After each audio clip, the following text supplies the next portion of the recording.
Heil Hitler! Und Spreckel, der Haus in Pfeffer ist Snack. Ein Schnitzelbein, der Ruben Sauerkraut, die Fluten. Raus mit den Schnitzelbaum, sie platten. Die Meergottspatten und Blitten. An der Saubraten in die Stickenhauser und stehlen das Hucken. Heil Hitler!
Raus, Tober des Token, ist nara die Stickelhauser und durch Haus und Pfeffer der Fluten. Adolf says it isn't fair. And der Ferrer not that to hooken. He's being oppressed. And the Stickelhauser, and the Haus He und says Pfeffer. it's an outrage. I don't know what The Führer says. The Führer says. Und die Graben.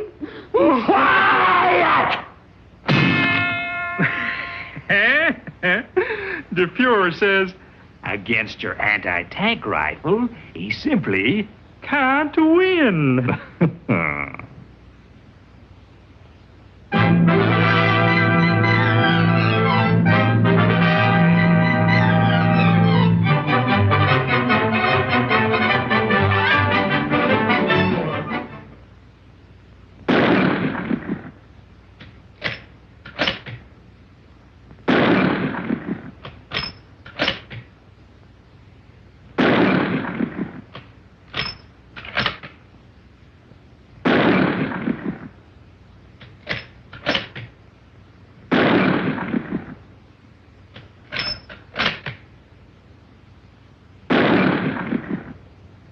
This is the boy's anti-tank rifle, which is the weapon used by the infantry soldier to combat enemy tanks and armored fighting vehicles.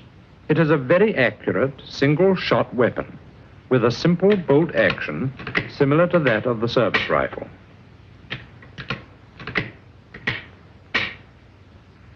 The caliber is 55 or just over 1/2 inch. At ranges of 300 yards and under, the bullet will penetrate all parts of enemy light tanks, even the front, which has been recently armored up. Its maximum useful range is 300 yards, but is better fired at 100 yards. Whenever possible, fire should be directed against that part of the vehicle where the crew is usually placed. This shows the customary arrangement of the crew within a tank. When piercing armor plate, the destructive power of the bullet is greatly increased by the interior shrapnel effect of the armor shattering. These pieces of steel will inflict casualties on the crew. For maximum penetration, the angle of impact should not exceed 20 degrees. At angles of impact much greater than 20 degrees, the penetration power is reduced, and the bullet may even ricochet off without inflicting any damage. The anti-tank rifle fire gives good results against medium and heavy tanks when the bullet hits in the seams or joints, such as the gun mantles. or junction points of the turret and hull. These hits cause burring over of working surfaces and produce jamming. Equally effective is a hit on the tank treads. These hits will disable or delay medium or heavy tanks. They can then be destroyed by anti-tank guns or field artillery.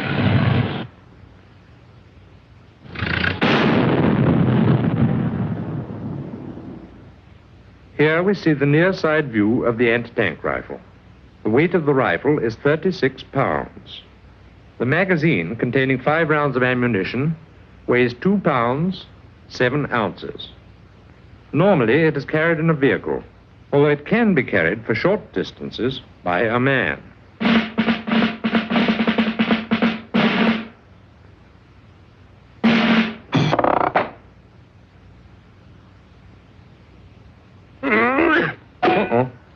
I said a man.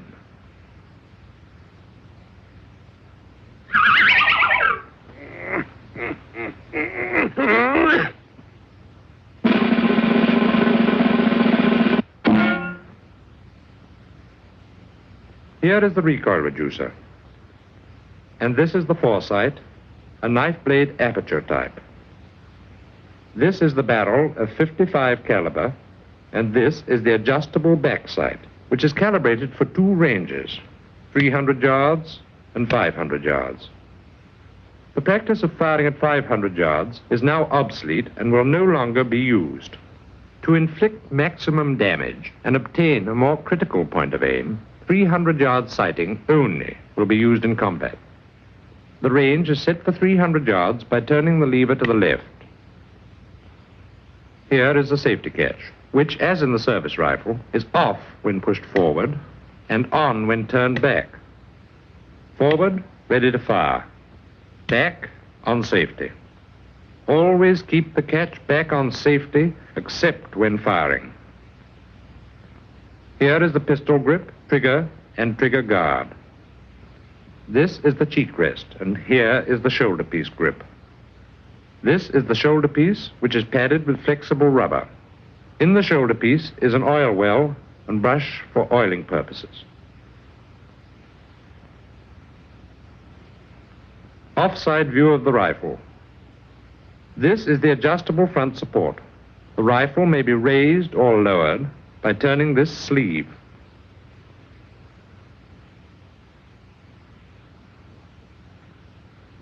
Bolt mechanism. The bolt is similar to that of your service rifle and is worked in the same manner. To remove the bolt, push the safety catch forward, raise the bolt lever, and pull the bolt back. This is the ejector stop. Press the ejector stop down and take out the bolt. The top lip is the ejector. The one underneath is the extractor. These are the locking lugs. The small hole in front of the bolt is the striker way, and this is the striker. This is the cocking piece to which the striker is attached. To replace the bolt, the locking lugs must be covered by the ejector and extractor. The cocking piece base in line with the extractor. Push the bolt forward in the body of the rifle, turn bolt lever down, press the trigger, and apply the safety catch. Loading and firing. This is the magazine, which holds 5 rounds of armor-piercing ammunition. The magazine is loaded by holding it firmly and pressing down on the platform while inserting the cartridges base first. The magazine spring is depressed as the cartridges fill the magazine.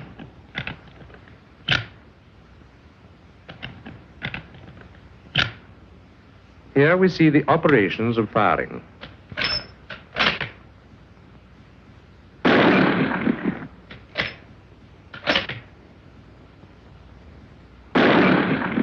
Through the magic of X-ray animation, let us see what takes place inside the rifle when operated. When the bolt lever is raised, the cocking piece and striker is cocked, compressing the striker spring. As the bolt is pulled back, the magazine spring forces a cartridge down. The bolt going forward pushes the cartridge into the breech. As the bolt lever turns down, the bolt locking lugs go into slots in the rifle body, thus locking the bolt firmly in position. The cocking piece is held in check by contact with the sear. When the trigger is squeezed, it depresses the sear, releasing the cocking piece and striker. The striker explodes the powder charge. As the bolt is withdrawn, the extractor pulls the empty cartridge case from the breech. As the ejector comes in contact with the ejector stop, it ejects the empty cartridge from the rifle. The magazine spring forces another cartridge into place. The bolt, going forward, pushes the cartridge into the breech. Turning the bolt lever down, locks the bolt, and the rifle is again ready to fire.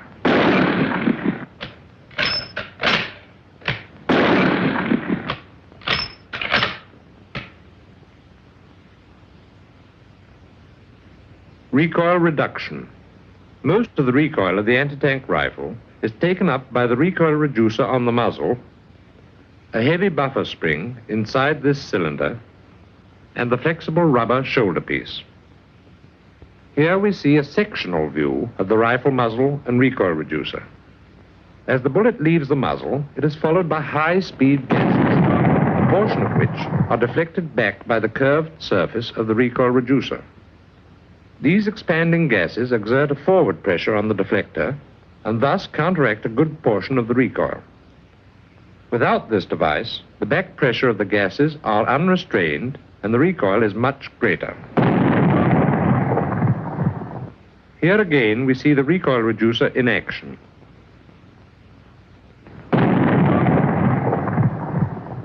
The strong buffer spring inside this cylinder absorbs further recoil as the barrel slides backward when the rifle is fired. Finally, the flexible rubber padding of the shoulder piece protects the shoulder from shock.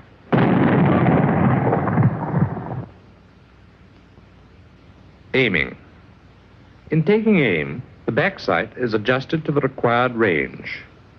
The tip of the foresight is brought into the center of the back sight. Target approaching. When the vehicle approaches head-on, aim directly at the most vulnerable spots. Do not fire until the target is in range. Target approaching diagonally. When aiming and firing at a vehicle moving diagonally across the field of fire, aim should be taken at the front edge of the tank. It is very important to maintain the swing of the rifle while squeezing the trigger. Target moving directly across the field of vision. When aiming and firing at a vehicle moving directly across the field of fire, it is necessary to keep a lead equal to the length of the vehicle in front of the part to be hit. This lead must be maintained while pressing the trigger. If this lead is not maintained, or the aim taken directly on the target, the shot will be behind the target and will probably hit something that was not intended.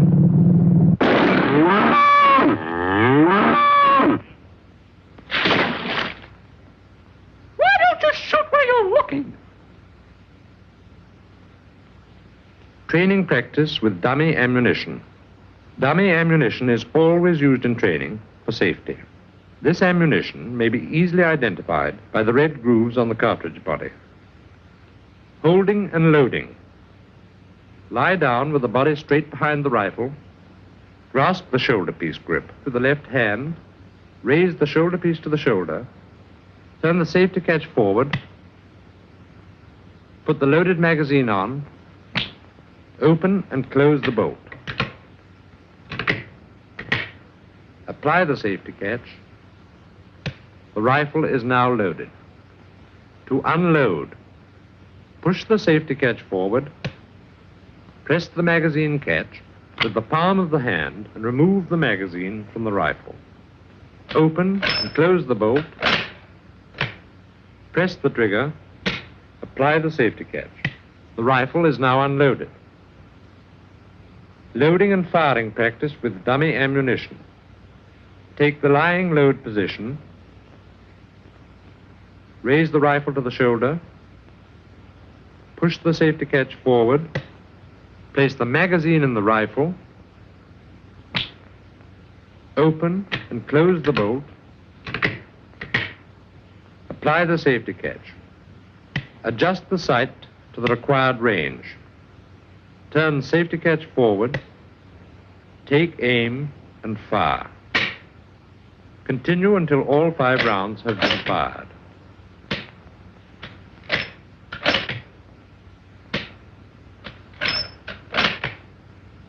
Notice that the bolt cannot be pushed forward after the 5th round has been fired and ejected.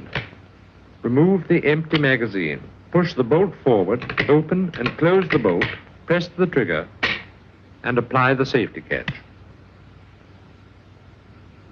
Stripping and cleaning.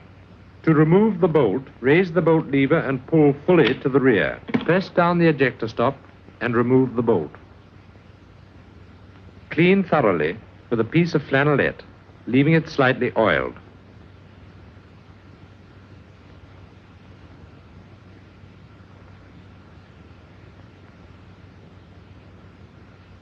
Replace the bolt and apply the safety catch. Recoil reducer. To strip the recoil reducer, use the combination tool. Unscrew the 3 deflector screws and remove the deflector.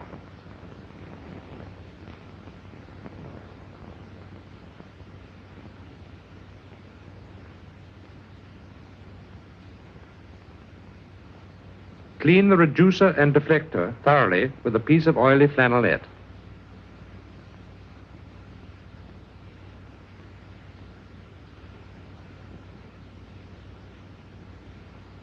Remove all traces of oil with a piece of dry flannelette. The reducer must be quite free of oil before firing.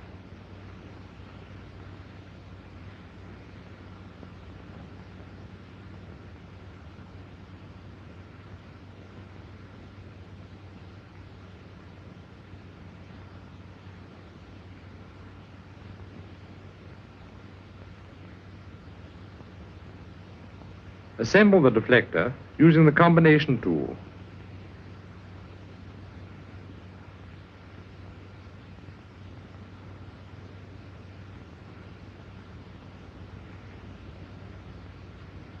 Magazine stripping.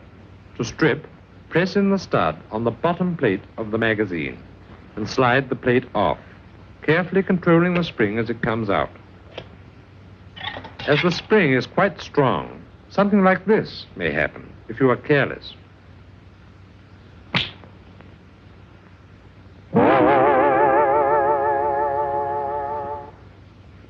To assemble the magazine, press down the spring firmly and slide the bottom cover into place. The magazine is only cleaned after a gas attack. Cleaning. Cleaning materials are similar to those used for the service rifle, except that a collapsible rod takes the place of the pull-through. To prepare the rod for use, assemble the 4 sections. Pull the cord tight and secure by inserting it in the notch of the handle. For daily cleaning, first, remove the bolt. Insert a piece of dry flannelette, 4 by 6 inches, in the loop of the rod. Insert the rod in the muzzle end of the barrel and clean thoroughly, taking care to keep the rod central in the barrel to avoid wear at the muzzle. Remove the soiled flannelette from the loop of the rod and insert a smaller piece. Apply oil to the flannelette using the brush.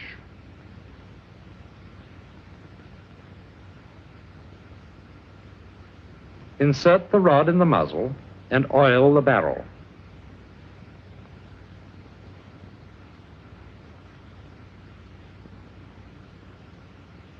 Clean the breech with the bristle brush.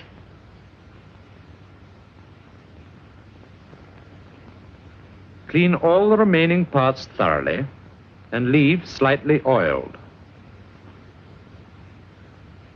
Take good care of your rifle and keep it in first-class condition. There is an old army saying, your rifle is like a woman. If you treat her right, she will never let you down.